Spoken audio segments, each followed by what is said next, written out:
नई कार की खुशबू, वो चमचमाती बॉडी और उस गाड़ी की पहली राइड, ये हर किसी को एक्साइट कर सकती है।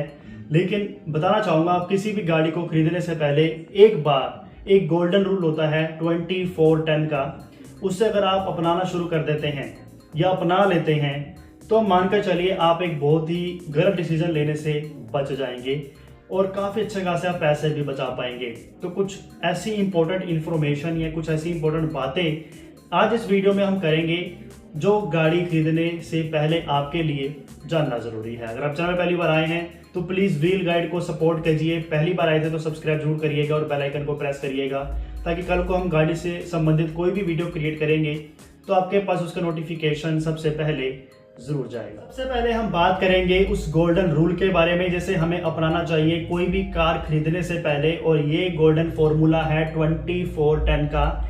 20 से मतलब होता है 20% डाउन पेमेंट। आप चाहे कोई भी कितनी भी कीमत की गाड़ी लेने जा रहे हो, आपको ये ध्यान में रखना है कि आपको उसके 20% डाउन पेमेंट अपनी जेब से करनी है, आपको 100% लोन नहीं लेना है। दूसरा आ जाता है 4 से मतलब होता है टेन्योर का। आप चाहे कोई भी गाड़ी ले रहे हो, उसका जो लोन पीरियड है वो कम से कम 4 साल का हो या 5 साल का हो, इससे ज्यादा ना हो। अगर उससे ज्यादा चला जाता है, 7 साल का हो जाता है, तो आपको उतना ज्यादा इंटरेस्ट देना पड़ेगा और वही जो गाड़ी अपने ब्रांड न्यू अपने शोरूम से निकलवाई होती है वही आपको पुरानी फील होने लगेगी। तो मेरे ख्याल से सबसे बेहतर है कि आप 4 साल के भीतर ही गाड़ी का पूरा लोन चुकाने का प्रयास करें।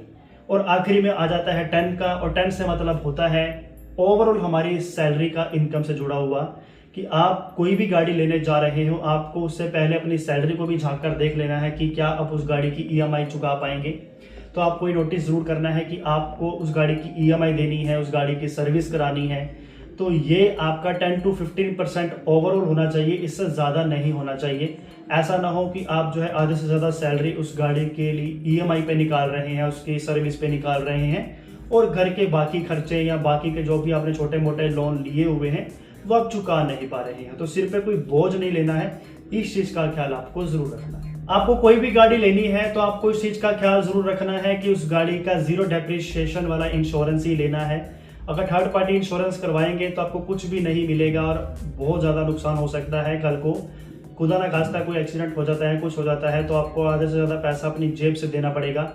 इंश्योरेंस वाले कुछ नहीं देने वाले, तो 0 डेप्रिसिएशन वाले इंश्योरेंस को कराइए, जबकि आपका 1 रुपये भी जेब से ना लगे। उसके बाद बारी आती है पेट्रोल के खर्चे की। जितना ज्यादा आप गाड़ी को चला रहे हैं उस पर डिपेंड करेगा कि आपको गाड़ी पे पेट्रोल का खर्चा कितना आएगा। हो सकता है आपका 1000 किलोमीटर एक महीने में ही चल जाए, तो उससे आप समझकर चलिए कि 5 से 10 हज़ार रुपये का पेट्रोल का खर्चा कहीं नहीं गया, वो आपको निकालना ही होगा अपने बजट से। तो इस चीज़ का ख्याल भी आपको जरूर रखना है। और आजकल एक बजट फ्रेंडली गाड़ियों की भी जो नॉर्मली कॉस्ट आती है सर्विसेज की, वो 5 से 10 हज़ार के बीच रहती ही है। तो ये खर्चा भी आपको पहले से पहले ही निकाल के रख लेना है, ताकि कल को कोई दिक्कत आपको ना हो। इसके अलावा हम आपसे यही कहना चाहेंगे कि कभी कभार हम सामने वाले को देखकर भी गाड़ी लेने का मन बना लेते हैं। मान लीजिए हमें गाड़ी की इतनी रिक्वायरमेंट नहीं है, लेकिन हमने सामने वाले को देखा कि उसके पास गाड़ी है तो मुझे भी यही गाड़ी लेनी है, तो ये दिखावा भी कई बार हमें बहुत भारी पड़ जाता है। तो इस चीज का भी ख्याल आपको जरूर रखना है कि अगर आपको लगता है कि वाकई में गाड़ी की जरूरत है तो एक ऐसी गाड़ी को चुने जो आपकी मनपसंद हो, ना कि सामने वाले की खरीदी हुई गाड़ी आपको सेम चाहिए हो। अपनी मनपसंद की गाड़ी हो, एक ऐसी गाड़ी हो जो बजट फ्रेंडली हो। ऐसा ना हो कि दिखावे के चक्कर में महंगी से महंगी गाड़ी उठा ले और बाद में लगे कि यार इसका तो मैं खर्चा नहीं उठा पा रहा हूँ, पेट्रोल बहुत खा रही है, सर्विस कॉस्ट बहुत ज़्यादा है, स्पेयर पार्ट्स बहुत महंगे हैं। तो उस चीज़ का भी आपको ख्याल ज़रूर रखना चाहिए। एक ऐसी बजट फ्रेंडली गाड़ी लेनी चाहिए जो आपके मंथली सैलरी पे बोझ ना बढ़ाएं, बल्कि उसमें कुछ बचत करवाएं। उसमें कई ऐसी बेहतरीन गाड़ियाँ मौजूद हैं जो आराम से 5 से 6 लाख 8 लाख के बीच में मिल जाती हैं। हैचबैक हो गई, मिड एसयूवीज हो गई, वो आपको इजीली मिल जाती हैं। आपने तो नोटिस किया ही होगा, ऑडी, BMW से तमाम लग्जरी गाड़ियाँ जो कि करोड़ों में मिलती हैं, अगर आप शोरूम में लेने जाएंगे, लेकिन वही गाड़ी जैसी आप सेकेंड हैंड में जाएंगे आपको 15 लाख 10 लाख रुपए में मिलती है। तो उसके कारण क्या है? उसका कारण है डेप्रिसिएशन। किसी भी गाड़ी को आप देख लीजिए, वो शोरूम से बाहर निकलेगी तो उसकी वैल्यू साथ ही साथ घटने शुरू हो जाती है। तो इस पे इतना ज्यादा पैसा लगाना, दिखावा करना, ये भी जायज फैसला नहीं है।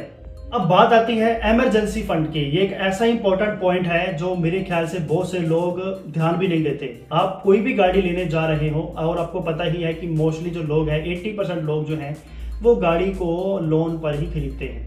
तो आपको एक चीज़ का ख्याल जरूर रखना है, आपको कम से कम तो 6 महीने की जो उसकी EMI है उसका जो पैसा है वो आपको साइड करके रख देना है। कभी काम कम हो सकता है, कभी और कोई इशू हो सकता है, तो आपको ये मालूम हो कि अगर 1 महीने या 2 महीने की भी अगर किस्त मिस हो जाए तो कितना मुश्किलों का सामना करना पड़ जाता है। तो इसीलिए आपको कम से कम तो 6 महीने की जो गाड़ी की किस्त है, EMI है, जो भी आपने बनवाई है 8,000, 10,000, 15,000, उसको आपको 6 महीने का साइड से पहले करके रख लेना है, ताकि कल को कोई ऐसा मुश्किल वक्त आ जाता है, मान ना हो तो ऐसा आ जाए तो आप उसकी जो किस्त है वो अपनी गाड़ियों की ईजिली निकाल पाए। तो भाई ये कुछ मेरी सलाह थी आप सभी के लिए। केवल आपको गाड़ी का लुक नहीं देखना है, इंटीरियर एक्सटीरियर नहीं देखना है, आपको अपनी जेब पर भी फोकस करना है। आपकी जेब कितनी अलाउ कर रही है, उस जेब में जो पैसा बच रहा है उसके मुताबिक आपके लिए कौन सी गाड़ी ज़्यादा बेहतर हो सकती है, कौन सी गाड़ी मुझे ज़्यादा माइलेज दे सकती है, कौन सी गाड़ी के स्पेयर पार्ट्स रीसेल वैल्यू अच्छी है। मार्केट में लोग जो है रोड प्रेजेंस काफ़ी नोटिस करते हैं ओबियसली, तो आपको भी ये देखना होगा कि मार्केट में वो गाड़ी का वाकई में चलते हुए दिख रही है। ऐसा तो नहीं है कि वो गाड़ी की डिमांड ही कम हो और आप जब सेकेंड हैंड में मजबूरी में बेचने भी जाए तो उसकी वैल्यू ना मिले।